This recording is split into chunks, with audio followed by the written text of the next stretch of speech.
নমস্কার বন্ধুরা, আমি শুভদীপ। তোমাদের স্বাগত জানাই আমার ইউটিউব চ্যানেল জ্ঞান মার্গে।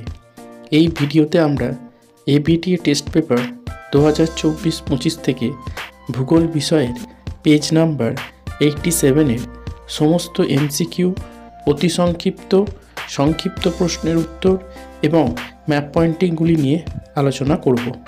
তাহলে দেখো, বিভাগ কয়ের একের বলেছে বিকল্পগুলির থেকে সঠিক উত্তরটি নির্বাচন করে লেখো।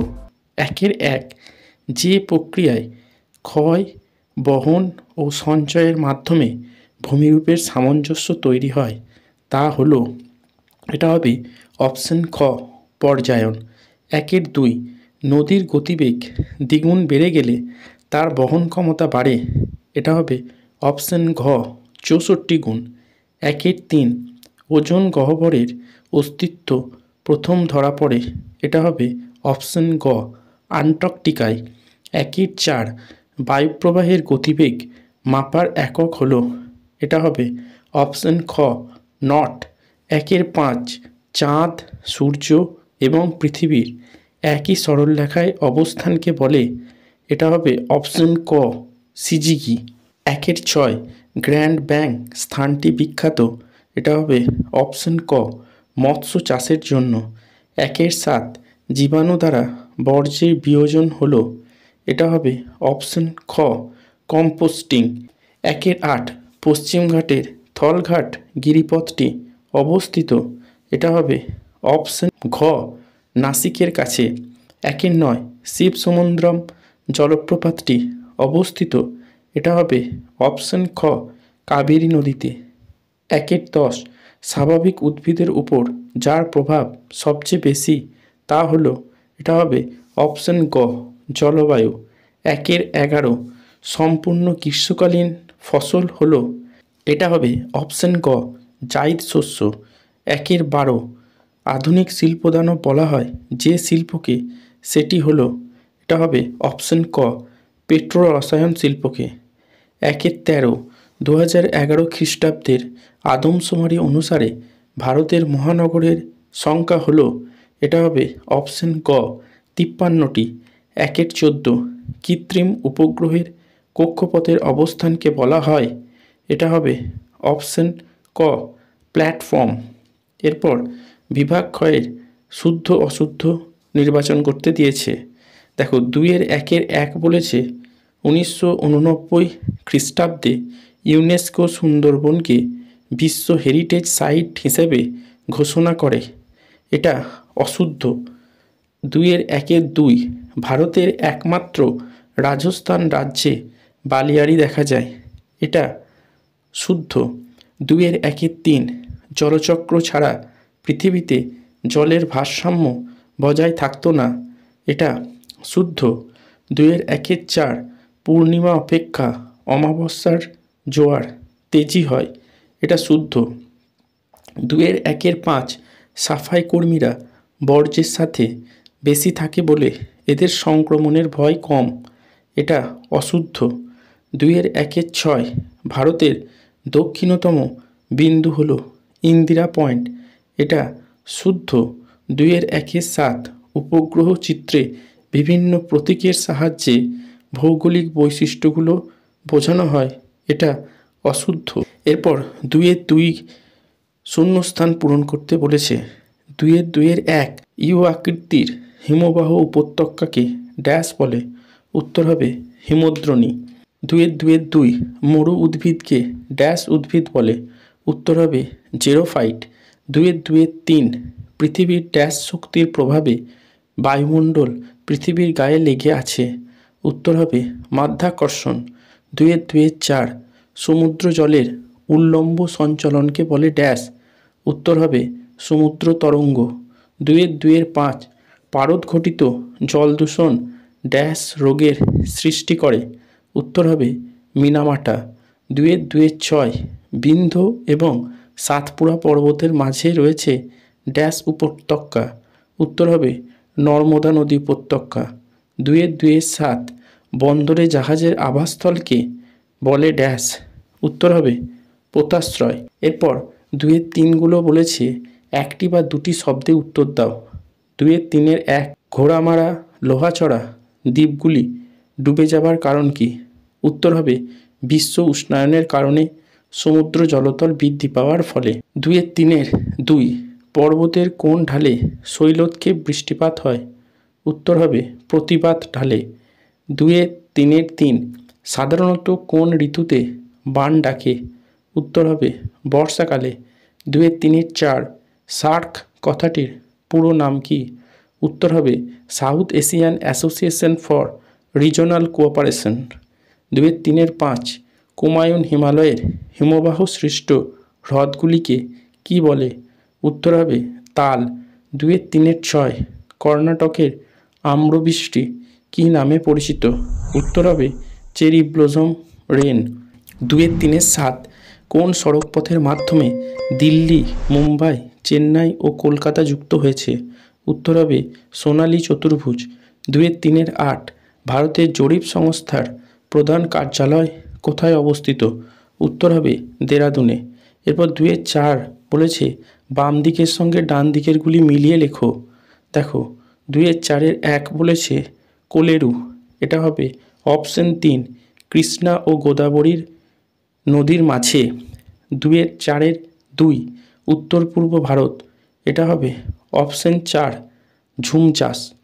2-এর 4-এর 3 কোয়েম্বাটুর, এটা হবে অপশন 1 দক্ষিণ ভারতের ম্যানচেস্টার। 2-এর 4-এর 4 মোবাইল ফোন, এটা হবে অপশন 2 আধুনিক যোগাযোগ ব্যবস্থা। এরপর বিভাগ গয়ের 3-এর দাগেরগুলো বলেছে নিচের প্রশ্নগুলির সংক্ষিপ্ত উত্তর দাও। দেখো 3-এর 1 বলেছে লোয়েস কি? উত্তর হবে জার্মান শব্দ লোয়েসের অর্থ হলো স্থানচ্যুত বস্তু। মরুভূমি অঞ্চলের অতি সূক্ষ্ম বালিকণা ও পলিকণা বায়ু দ্বারা দূরবর্তী স্থানে সঞ্চিত হয়ে যেমন লোয়েস গঠন করে, তেমন হিমবাহ সৃষ্ট শিলাচূর্ণ বায়ুপ্রবাহের মাধ্যমে বাহিত হয়ে অন্যত্র সঞ্চিত হয় এবং সেই সঞ্চয়ের নামও লোয়েস। এরপর 3-এর 1-এর অথবাটা বলেছে বৈপরীত্য উষ্ণতা কাকে বলে? উত্তর হবে বায়ুমণ্ডলের ট্রপোস্ফিয়ার স্তরে সাধারণত উচ্চতা বৃদ্ধির সঙ্গে বায়ুর উষ্ণতা কমতে থাকে, তবে কখনো কখনো কয়েকটি পরিস্থিতিতে উচ্চতা বৃদ্ধির সঙ্গে সঙ্গে বায়ুর উষ্ণতা না কমে বরং বেড়ে যায়। উচ্চতার সঙ্গে উষ্ণতা কমার স্বাভাবিক সম্পর্কের এই বিপরীত অবস্থাকে বৈপরীত্য উষ্ণতা বলে। এরপর 3-এর 2 বলেছে ডোলড্রাম বলতে কি বোঝো? উত্তর হবে নিরক্ষীয় অঞ্চল বরাবর, অর্থাৎ 0 ডিগ্রি থেকে 5 ডিগ্রি উত্তর এবং 0 ডিগ্রি থেকে 5 ডিগ্রি দক্ষিণ, উত্তর পূর্ব এবং দক্ষিণ পূর্ব আয়নবায়ু মিলিত হয়ে ওপরে ওঠে, অর্থাৎ উল্লম্ব বায়ুস্রোতের সৃষ্টি হয়। তাই এই অঞ্চল বরাবর বায়ুর সমান্তরাল বা অনুভূমিক প্রবাহ প্রায় বোঝা যায় না। এই কারণে এই অঞ্চলের বায়ুমণ্ডলে সবসময় শান্ত ভাব বিরাজ করে। তাই নিরক্ষীয় অঞ্চলকে ডোলড্রাম বা শান্ত মণ্ডল বলে। এরপর 3-এর 2-এর অথবাটা বলেছে শৈবাল সাগর কাকে বলে?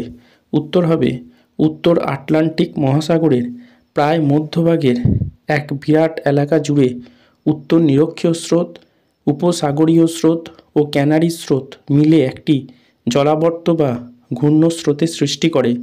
এই জলাবর্তের মধ্যাংশ স্রোতবিহীন হওয়াতে এই অংশে নানা রকমের আগাছা, শৈবাল ও জলজ উদ্ভিদ জন্মায়, যার নাম শৈবাল সাগর। এরপর 3-এর 3 বলেছে স্ক্রাবার কি? উত্তর হবে দূষিত বাতাস পরিষ্কার করার যন্ত্র হলো স্ক্রাবার। এই যন্ত্রে রাখা জল ও কলিচুনের মধ্য দিয়ে বস্তুকণা মিশ্রিত বাতাস চালনা করা হলে বস্তুকণাগুলি শোষিত হয় এবং পরিশ্রুত বাতাস পাওয়া যায়। এরপর 3-এর 3-এর অথবাটা বলেছে গঙ্গা অ্যাকশন প্ল্যান বা GAP কি? উত্তর হবে 1985 সালে কেন্দ্রীয় দূষণ নিয়ন্ত্রক পর্ষদ গঙ্গা দূষণ বিষয়ক একটি বিস্তৃত সমীক্ষার পর 1985 সালে কেন্দ্রীয় গঙ্গা অধিকরণ গঠন করা হয়। এই অধিকরণের তত্ত্বাবধানে গঙ্গার দূষণ রোধ করতে গঙ্গা অ্যাকশন প্ল্যানের প্রবর্তন করা হয়। এরপর 3-4 বলেছে পশ্চিমবঙ্গের দুটি সেচ বাঁধের নাম লেখো। উত্তর হবে মাইথন বাঁধ এবং তিলায়া বাঁধ। এরপর 3-4 অথবাটা বলেছে আঁধি কাকে বলে। উত্তর হবে উত্তর পশ্চিম ভারতে বিশেষত দিল্লি, পাঞ্জাব, রাজস্থান এবং উত্তরপ্রদেশের কিছু অঞ্চলে গ্রীষ্মকালে বিকালবেলার দিকে কখনো কখনো এক রকমের ধূলিঝড় প্রবাহিত হতে দেখা যায়। এই আকস্মিক বায়ুপ্রবাহকে আঁধি বলে। এরপর 3-5 বলেছে খাদার ও ভাঙ্গারের দুটি পার্থক্য লেখো। উত্তর হবে ক গাঙ্গেয় সমভূমির নবীন পলিগঠিত অঞ্চলকে খাদার বলে, অন্যদিকে গাঙ্গেয় সমভূমির প্রাচীন পলিগঠিত অঞ্চলকে ভাঙ্গার বলে। খ খাদার অঞ্চলের মৃত্তিকা অত্যন্ত উর্বর, অন্যদিকে ভাঙ্গার অঞ্চলের মৃত্তিকা কম উর্বর হয়। এরপর 3-5 অথবাটা বলেছে ভারতের নগরায়নের দুটি সমস্যা উল্লেখ করো। উত্তর হবে ক অপরিকল্পিত নগরায়নের কারণে যানজট এবং দূষণের সমস্যার সৃষ্টি হয়। খ নগরায়নের কারণে বিভিন্ন সামাজিক অপরাধ যেমন চুরি, ডাকাতি, ছিনতাই ইত্যাদির মাত্রা অনেক বেড়ে যায়। এরপর 3-6 বলেছে উপগ্রহ চিত্রের দুটি গুরুত্ব উল্লেখ করো। উত্তর হবে ক একটি উপগ্রহ চিত্রের মাধ্যমে একই সঙ্গে বিস্তীর্ণ অঞ্চলের তথ্য পাওয়া যায়। খ উপগ্রহ চিত্রের মাধ্যমে খুব কম সময়ে অনেকটা এলাকার তথ্য সংগ্রহ করা সম্ভব হয় বলে অর্থ ও সময়ের অপচয় কম হয়। এরপর 3-6 অথবাটা বলেছে মিলিয়ন সিট বলতে কি বোঝো। উত্তর হবে যেসব ভূবৈচিত্র্যসূচক মানচিত্রগুলির অক্ষাংশগত ও দ্রাঘিমাংশগত বিস্তার 4 ডিগ্রি বাই 4 ডিগ্রি এবং স্কেল 1 সেমি সমান 10 কিলোমিটার অর্থাৎ RF 1:10 লাখ, সেই মানচিত্রগুলিকে মিলিয়ন সিট বলে। এরপর বিভাগ ঘয়ের 4 দাগেরগুলো বলেছে সংক্ষিপ্ত ব্যাখ্যামূলক উত্তর দাও। 4-1 বলেছে গিরিখাত ও ক্যানিয়নের মধ্যে পার্থক্য নির্দেশ করো।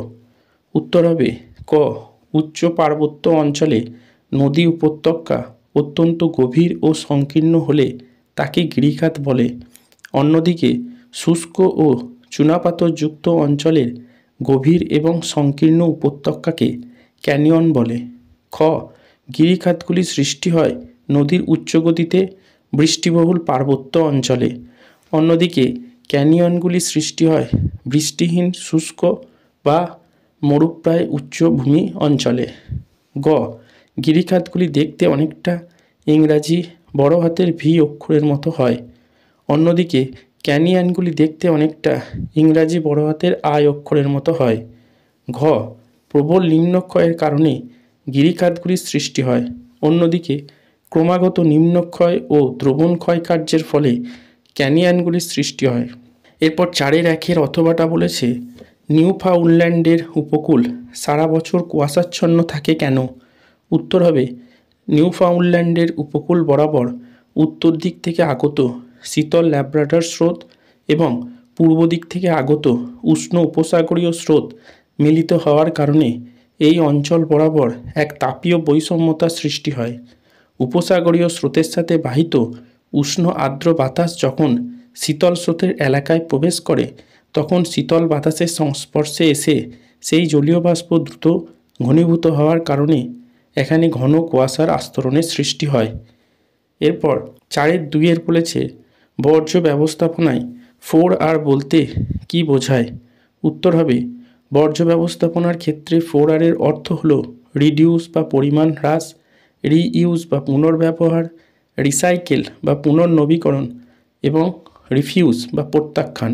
ক বর্জ্যের পরিমাণ হ্রাস বা রিডিউস গৃহস্থালী, কলকারখানা, বিভিন্ন প্রতিষ্ঠান প্রভৃতিতে যাতে বেশি বর্জ্য তৈরি না হয় তাই জিনিসের ব্যবহার কমানো, জিনিস অপচয় না করা, জীবনযাত্রার মান পাল্টে চাহিদাকে সীমিত রাখা ইত্যাদি ব্যবস্থাগুলি গ্রহণ করা যেতে পারে। খ পুনর্ব্যবহার বা রিইউজ কোনো পরিবর্তন না করে বর্জ্য পদার্থ ব্যবহার করলে তাকে বলা হয় পুনর্ব্যবহার, যেমন ফেলে দেওয়া জিনিস থেকে বিভিন্ন ঘর সাজানোর সামগ্রী তৈরি করা হয়। গ. পুনর্নবীকরণ বা রিসাইকেল। এই পদ্ধতিতে বর্জ্য পদার্থকে পুনরায় প্রক্রিয়াকরণ বা পুনরাবর্তনের মাধ্যমে ব্যবহারযোগ্য করে তোলা যায়। এর ফলে একই দ্রব্য বা নতুন দ্রব্য উৎপাদিত হয়। যেমন লোহা বা অ্যালুমিনিয়ামের পুরাতন সামগ্রী গলিয়ে নতুন নতুন লোহা বা অ্যালুমিনিয়ামের সামগ্রী প্রস্তুত করে ব্যবহার করা যায়। ঘ. প্রত্যাখ্যান বা রিফিউজ। যে সমস্ত বর্জ্যবস্তুগুলি পরিবেশের পক্ষে ক্ষতিকর সেগুলি ব্যবহারে প্রত্যাখ্যান করলে তাদের উৎপাদন নিয়ন্ত্রিত হবে এবং পরিবেশবান্ধব বিকল্প দ্রব্যের প্রচলন হবে। যেমন প্লাস্টিকের ব্যবহার মানুষেরা প্রত্যাখ্যান করলে তার বিকল্প হিসেবে চটের থলির ব্যবহার বাড়ানো সম্ভব হবে। এরপর 4-2 অথবাটা বলেছে, ভাগীরথী হুগলি নদীকে কেন আমরা দূষণমুক্ত করব? উত্তর হবে ক. গঙ্গা নদীর প্রধান শাখা নদী হলো ভাগীরথী হুগলি নদী। এই নদীকে কেন্দ্র করে একাধিক নগর বসতি গড়ে উঠেছে। তাই নাগরিক বাসিন্দাদের জীবন ও জীবিকা এই নদীর উপরে অনেকটা নির্ভরশীল হওয়াতে এই নদীকে দূষণমুক্ত রাখা খুব প্রয়োজন। খ. এই নদীর বাস্তুতন্ত্র অত্যন্ত সমৃদ্ধ। তাই জলজ বাস্তুতন্ত্র রক্ষা করতে এই নদীকে দূষণমুক্ত রাখা জরুরি। ঘ. এই নদীর জলকে সেচের কাজে, পানের কাজে, স্নানের কাজের জন্য ব্যাপকভাবে ব্যবহার করা হয়। তাই এই নদীকে আমরা দূষণমুক্ত রাখব। এরপর 4-3 বলেছে, করমণ্ডল উপকূলে বছরে 2 বার বৃষ্টিপাত হয়। ভৌগোলিক কারণ নির্দেশ করো। উত্তর হবে জুন মাসের মাঝামাঝি সময় নাগাদ ভারতে দক্ষিণ পশ্চিম মৌসুমি বায়ু প্রবেশ করে। এই মৌসুমি বায়ুর 2টি শাখা লক্ষ্য করা যায়, যথা আরব সাগরীয় শাখা এবং বঙ্গোপসাগরীয় শাখা। এদের মধ্যে বঙ্গোপসাগরীয় শাখা করমণ্ডল উপকূলের উপর দিয়ে প্রবাহিত হওয়ার জন্য এই সময় এখানে বৃষ্টিপাতের সূচনা হয়। আবার অক্টোবর-নভেম্বর মাসে দক্ষিণ পশ্চিম মৌসুমি বায়ু যখন প্রত্যাবর্তন করে তখন মৌসুমি বায়ু দিক পরিবর্তন করে উত্তর পূর্ব দিক থেকে দক্ষিণ পশ্চিম দিকে প্রবাহিত হওয়ার কারণে বঙ্গোপসাগর থেকে জলীয় বাষ্পপূর্ণ বাতাস করমণ্ডল উপকূলে প্রবেশ করার জন্য বৃষ্টিপাত ঘটে। এরপর 4-3 অথবাটা বলেছে, তামিলনাড়ু রাজ্যটি বৃষ্টির জল সংরক্ষণে অগ্রণী ভূমিকা গ্রহণ করেছে কেন? উত্তর হবে তামিলনাড়ু রাজ্যে বছরে 2 বার বৃষ্টিপাত হলেও অত্যধিক বাষ্পীভবন এবং অধিক ভূপৃষ্ঠীয় প্রবাহের জন্য এখানে ভৌমজলের ভাণ্ডার খুব বেশি পূরণ হয় না। ভৌমজলের এই সমস্যা দূর করার জন্য এখানে বৃষ্টির জল সংরক্ষণের উপর অধিক গুরুত্ব দেওয়া হয়েছে। ফলস্বরূপ 2001 সালে তামিলনাড়ু সরকার কর্তৃক বৃষ্টির জল সংরক্ষণ প্রকল্প বা রেন ওয়াটার হারভেস্টিং মডেল গৃহীত হয়, যা সমগ্র তামিলনাড়ু রাজ্য জুড়ে ভৌমজল সঞ্চয়ের ক্ষেত্রে এক অনন্য ভূমিকা পালন করে। এই প্রকল্পের অধীনে নতুন জলাশয় খনন, পুরনো জলাশয়গুলির সংস্কার, বাঁধ নির্মাণ ইত্যাদি খাতে অর্থ ব্যয়ের পাশাপাশি নতুন বাড়ি তৈরির সময় এমন ব্যবস্থা নিতে নির্দেশ দেওয়া হয় যাতে বৃষ্টির জল সংরক্ষণের সুবিধা থাকে। এই সব ব্যবস্থা নেওয়ার ফলে বর্তমানে রাজধানী শহর চেন্নাই সহ বড় বড় শহরগুলির অধিকাংশ সরকারি, বেসরকারি, বাণিজ্যিক ও শিল্প কাজে ব্যবহৃত বাড়িতে বৃষ্টির জল সংরক্ষণের ব্যবস্থা রয়েছে। এরপর 4-4 বলেছে, উপগ্রহ চিত্র তোলার বিভিন্ন পর্যায়গুলি ব্যাখ্যা করো। উত্তর হবে প্রথম পর্যায়। এই পর্যায়ে উচ্চ ক্ষমতা সম্পন্ন ক্যামেরা ও সেন্সর লাগানো কৃত্রিম উপগ্রহগুলিকে রকেটের সাহায্যে ভূপৃষ্ঠের সাপেক্ষে একটি নির্দিষ্ট উচ্চতাতে স্থাপন করা হয়। দ্বিতীয় পর্যায়, এরপরে কৃত্রিম উপগ্রহে যুক্ত সেন্সরগুলির দ্বারা পৃথিবীর বিভিন্ন বস্তু বা উপাদান থেকে প্রতিফলিত তড়িৎচুম্বকীয় তরঙ্গগুলি গৃহীত হয়ে বিভিন্ন সংখ্যার আকারে জমা হয়। তৃতীয় পর্যায়, সংগৃহীত তথ্যগুলি এরপর স্বয়ংক্রিয় ব্যবস্থায় বিভিন্ন সংকেতের মাধ্যমে ভূপৃষ্ঠে অবস্থিত নির্ধারিত কেন্দ্রে পাঠানো হয়। চতুর্থ পর্যায়ে, সংগৃহীত তথ্যগুলির মধ্যে যেসব ভুল ত্রুটি বা অসম্পূর্ণতা থাকে সেগুলি সংশোধন করে এবং আনুষঙ্গিক কিছু পদ্ধতির মাধ্যমে তথ্যগুলিকে ব্যবহারের উপযোগী করে তার থেকে চিত্র প্রস্তুত করা হয়। পঞ্চম পর্যায়ে, চিত্র তৈরি হলে সেটিকে ভিত্তি করে GIS পদ্ধতির সাহায্যে প্রয়োজন মতো বিভিন্ন ভৌগোলিক বিষয় যেমন উদ্ভিদ, জলাভূমি, কৃষিক্ষেত্র প্রভৃতি বিষয় সম্পর্কিত বিভিন্ন ধরনের মানচিত্র প্রস্তুত করা হয়। এরপর 4-4 অথবাটা বলেছে ভূবৈচিত্র্যসূচক মানচিত্রের 3টি ব্যবহার উল্লেখ করো।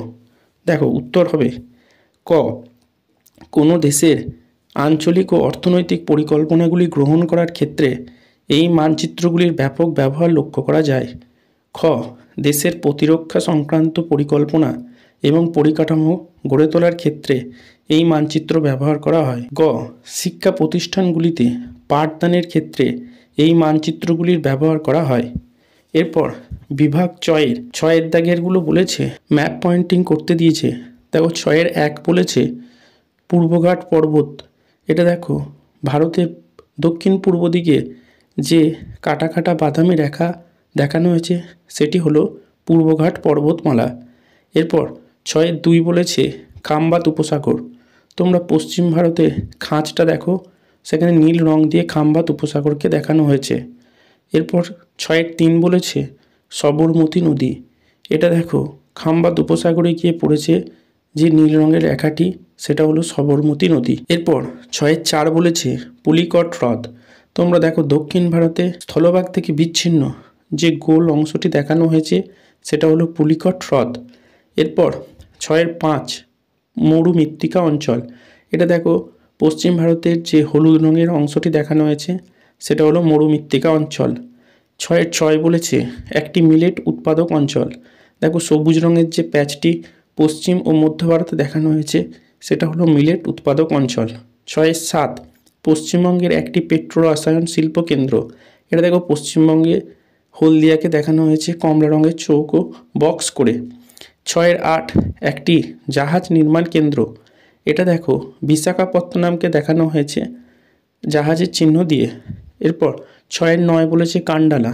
এটা দেখো পশ্চিম ভারতের একদম কাথিয়ারাবার উপকূল এবং কচ্ছ উপসাগরের কাছে যে সবুজ রঙের গোল বিন্দুটা দেখানো হয়েছে সেটা হলো কান্ডালা। আর 6-10 হায়দ্রাবাদ। এটা দেখো দক্ষিণ ভারতের মধ্যভাগ করে লাল বিন্দু দিয়ে হায়দ্রাবাদকে দেখানো হয়েছে। তাহলে এই ভিডিওটা দেখে উপকৃত হলে অবশ্যই একটি লাইক করবে, কমেন্ট করবে এবং বন্ধুদের সাথে শেয়ার করবে।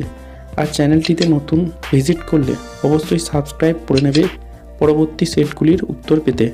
ভিডিওটি সম্পূর্ণ দেখার জন্য সকলকে ধন্যবাদ। নমস্কার।